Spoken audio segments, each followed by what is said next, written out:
Fundamental forces in nature. As we know that there are four basic forces in nature, and they are: first one is gravitational force, second electromagnetic force, third strong nuclear force, and fourth one is weak nuclear force. In this video lecture we cover gravitational force.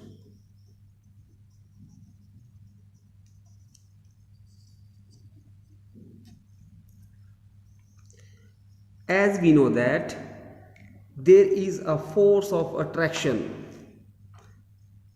between two bodies in this universe. According to Newton, every body in this universe attract every other body with a force known as a gravitational force. मतलब according to Newton scientist थे, उन्होंने बताया था कि इस संसार में एक बॉडी जो है दूसरी बॉडी को अपनी तरफ अट्रैक्ट करती है मतलब अपनी तरफ खींचती है विद ए फोर्स, और उस फोर्स का नाम क्या है? Gravitational force. To better understand this, let us consider two particles A and B. The mass of the particle A is m1 and mass of particle B is m2, and the distance of separation between these two particles is r. Then there is a force of attraction between these two bodies, which is directly proportional to product of their masses and inversely proportional to the square of the distance between them. This is equation number 1 and this is 2. Now combining equation 1 and 2,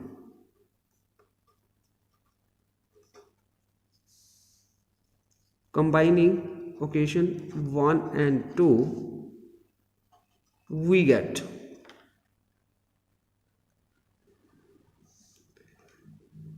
F directly proportional to m1 m2 over r square.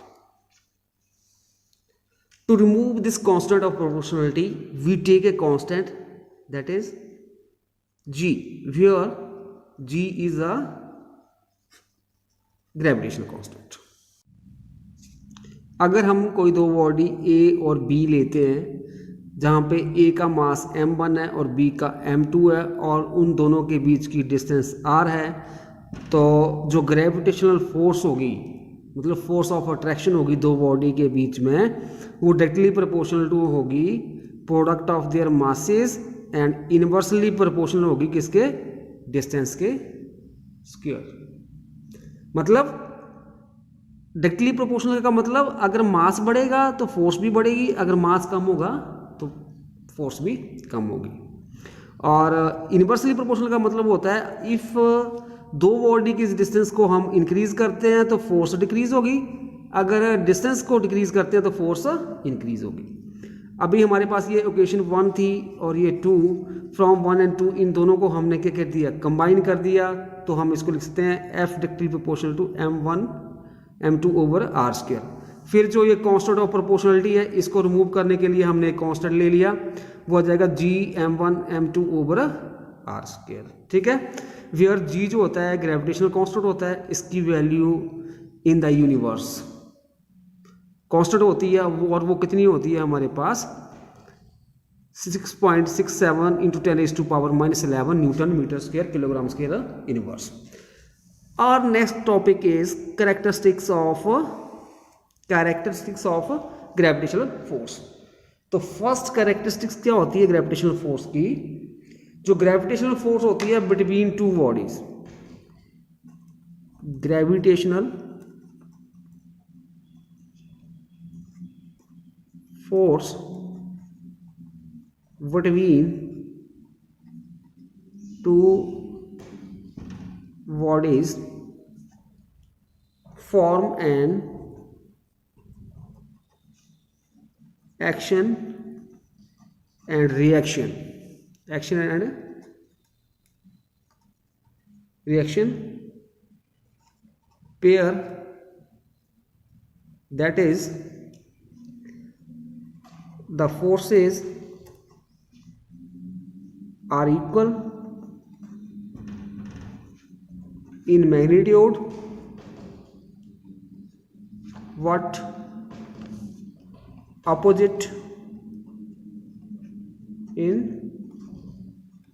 Direction. ठीक है, तो इसको understand करने के लिए हम same way में उसी तरह से हम दो बॉडी ले लेते हैं। एक बॉडी मैंने ये ले ली, दूसरी ये बॉडी ले ली, ये ए आ गई, बी आ गई, इसका मास m1 m2 और इन दोनों के बीच की डिस्टेंस r ले ली हमने। ठीक है, तो क्या होगा कि जो बॉडी हमारे पास ए बॉडी बी के ऊपर फोर्स एक्सर्ट करेगी और बी भी ए के ऊपर फोर्स एक्सर्ट करेगी, और ये F12 हो जाएगी और ये F21। ठीक है, तो इफ लेट F12 क्या है, this is the force exerted on body A due to body B. मतलब F12 क्या होगी, फोर्स है जो बॉडी ए के ऊपर एक्सर्ट हो रही है, किसके द्वारा, बी के द्वारा, and F21 force exerted on body B due to body A. So according to Newton third law of motion, force F12 is equal to minus of force F21, that is action is equal to reaction, means gravitational force between two bodies are equal in magnitude and opposite in direction। दो body के बीच में जो gravitational force होगी वो equal होगी but opposite direction में लाई करेगी। Next, gravitational force is a central force, that is it acts along the line joining the centre of two interacting bodies. दो बॉडी के बीच में जो ग्रेविटेशनल फोर्स होगी वो सेंटर की तरफ लगेगी, मतलब सेंटर सीकिंग होगी। Third, gravitational force between two bodies is independent of the nature of the intervening medium. किसी भी मीडियम में जो ग्रेविटेशनल फोर्स होगी दो बॉडी के बीच वो इंडिपेंडेंट इन नेचर होगी।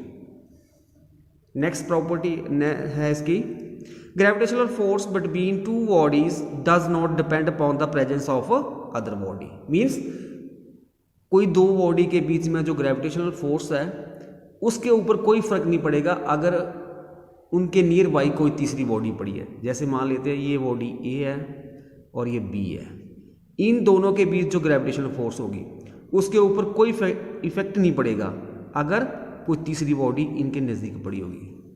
ठीक है, next, gravitational force is negligible in case of light bodies, what becomes appreciable in case of massive bodies like star and planets।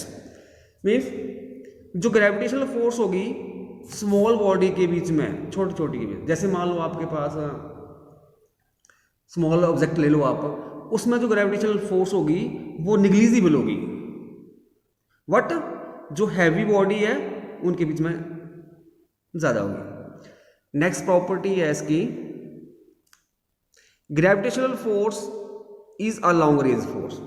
मतलब ग्रेविटेशनल फोर्स जो है वो लॉन्ग रेंज फोर्स होती है। That is gravitational force between two bodies is effective even if their distance of separation is very large. मतलब दो body के बीच में अगर ग्रेविटेशनल फोर्स जो है वो होगी चाहे उनके बीच में काफ़ी डिस्टेंस हो, मतलब दो बॉडी जो काफ़ी डिस्टेंस, उन दोनों के बीच में काफ़ी डिस्टेंस हो तो भी वो आपके पास ग्रेविटेशनल फोर्स उनके बीच होगी। ठीक है, नेक्स्ट जो है हमारे पास, the gravitational force between two object acts without touching और without any physical contact with each other. जो ग्रेविटेशनल फोर्स जो होती है वो दो बॉडी में, मतलब उसको ना आपको दोनों बॉडी को टच करवाना पड़ता है, ना ही उनका कोई फिजिकल कॉन्टैक्ट करवाना पड़ता है। मीन्स ये एक किस तरह की है फोर्स है, it is a field force. ठीक है। Last one is gravitational force is conservative force. जो ग्रेविटेशनल फोर्स होती है वो कंजर्वेटिव फोर्स होती है। Means the work done by this force on a body is independent of the path followed by the body and depend only in the initial and final position of the body. Example of gravitational force. First one is, it is the gravitational force that keep the earth or any planet of the solar system in its orbit around the sun. Means देखो सन जो है वो centre में है, ठीक है, और all planets जो हैं वो रिवॉल्व करते हैं किसके, सन के चारों ओर। मीन्स प्लैनेट और सन के बीच में क्या है, ग्रेविटेशनल फोर्स है। ग्रेविटेशनल फोर्स है जिसकी वजह से क्या है कि वो सारे सन के चारों ओर रिवॉल्व करते हैं in a circular orbit. Next, we remain on the surface of earth due to the gravitational force between the earth and us. हम भी अर्थ के ऊपर जो है स्टेबल क्यों है, क्योंकि हमारे बीच में और अर्थ के बीच में एक gravitational force. Next, the moon revolve around the earth. As we know that moon is the natural satellite of the earth. The moon revolve around the earth in a circular orbit due to gravitational force.